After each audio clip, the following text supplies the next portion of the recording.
Welcome back to the Now Morning Show. So we're starting off with one inspirational woman. Now, she's described herself as a chemist who concocts stories, a runner who runs against herself, a self-published author, but Trinidad and Tobago and the world watching right now, she is so much more. Internationally recognized right here at home. This morning we have with us Karen Asghar-Ali. Karen, good morning. Good morning, Natasha, and good morning to all of your viewers. Welcome to the show. Thank you for being with us this morning. Thank you for having me. I'm so glad to be able to share some of the inspiration. A lot of it is not mine, but I'm really happy to share it this morning. Now, viewers, I'm not sure whether or not you're seeing it yet, but one of the things, of course, we're going to be talking about this morning is this fantastic collection, and there's also one here as well, if we can probably get that in the frame. Let me see if I can. There we go. Bounce back better.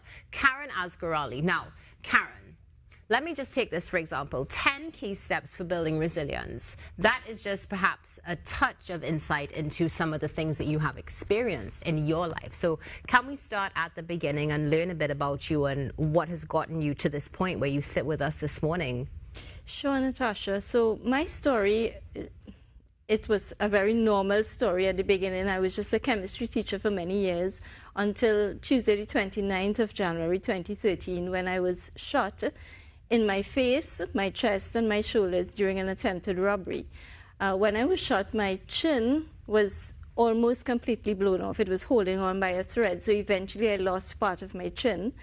My jaw, from the lower jaw from left to right, was shattered, and my tongue was macerated and in danger of slipping down into my throat and strangling me. In addition to that, by the time I got to the hospital from where I was, where the incident occurred, I had lost so much blood that I was already going into thermal shock.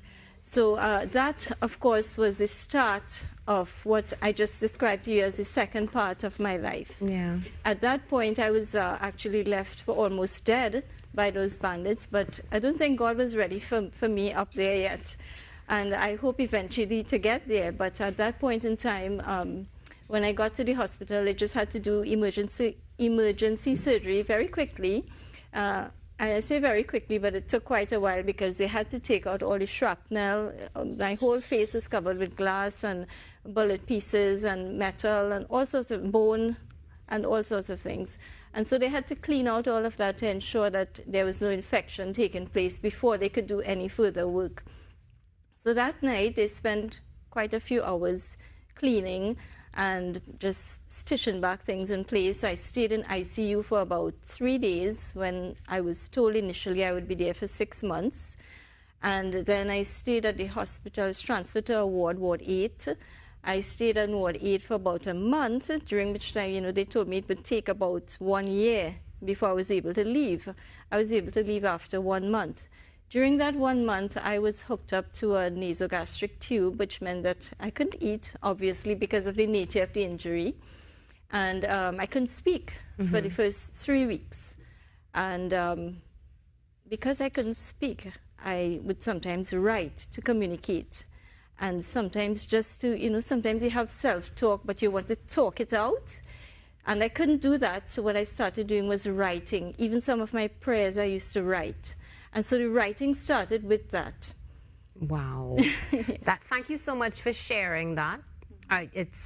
It's amazing that, of course, you're here to sit and tell the story, but how much it has impacted you and how you've impacted other people's lives. I know you've been recognized not just here, but abroad via the BBC. I know you've been recognized in Houston for basically being this resilient beam of light in our world. So you mentioned, of course, that you started writing as a way to communicate. I'm assuming that's how some of your first books came about? That's correct. The very first one, From Lion to Lamb.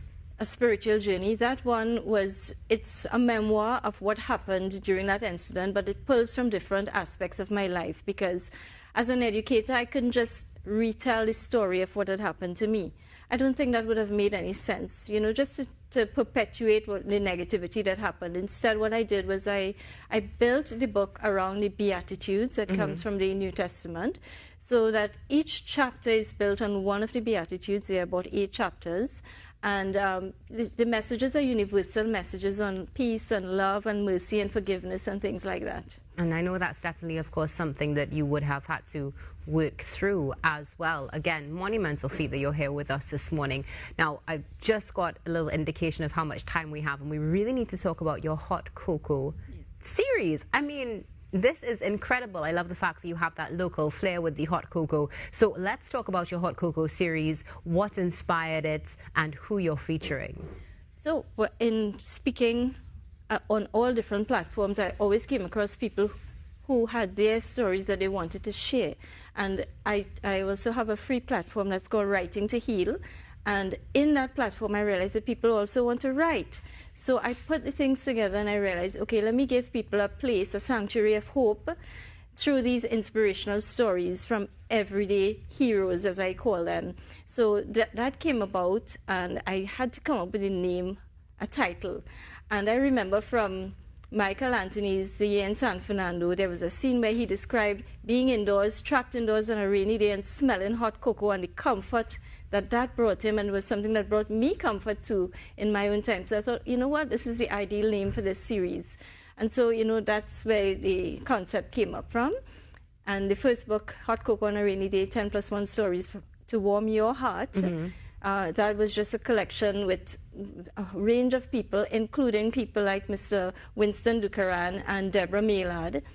And then Hot Cocoa on a Rainy Day, 10+1 Stories from Cancer Warriors. That's the latest one. That's the one that's launching on the 20th of August. This is so exciting. Of course, you're involved with the Samara Group as well. Very excited to be able to just get that sort of, you know, first-person look into the experiences that these survivors have had. And you've mentioned that, you know, yes, these are cancer survivors, but also the way that the stories are relayed in their experiences, everybody is able to relate to them, which is why this is a perfect book to have. You said your launch is happening on what date? It's happening on the 20th, Saturday the 20th of August at 10 a.m. And we did it a little differently. We haven't the official launch, but we also having a little mini market after, where people can learn more about Samara. Pat Dickerson wouldn't be there that day, unfortunately, but she will have a lot of representatives present. And we'll have food and drinks and just be a good, enjoyable day for the family. It's going to be so fantastic. Do you have any further contact information that we can share with our viewers if they are interested in? Sure. Viewers can call my number 370-4086, or they can WhatsApp. Okay, wonderful. So, viewers, you are seeing the books here on the screen. Absolutely amazing, I'm telling you. Before we wrap, though, I know you have Project Rare. Could you share a little bit about that with us this morning as well? Sure. So Project Rare was another platform that I started where it originally was to advocate against gun violence. Now I advocate for peace and non-violence. It's a slight difference, but it's along the same lines. And it started off by doing peace concerts, peace services. I collaborated with UTT to do a conference on gun violence called Beyond the Bullet. But then I shifted to an online platform where I created a character education video series. And it's really, it covers a wide range of topics for character education for young people. And I think it would be very useful if schools would turn to that series. Unfortunately, it's been very difficult to get people interested in this. They're more interested in, you know, cooking and having fun and those types of videos. And there's nothing wrong with that.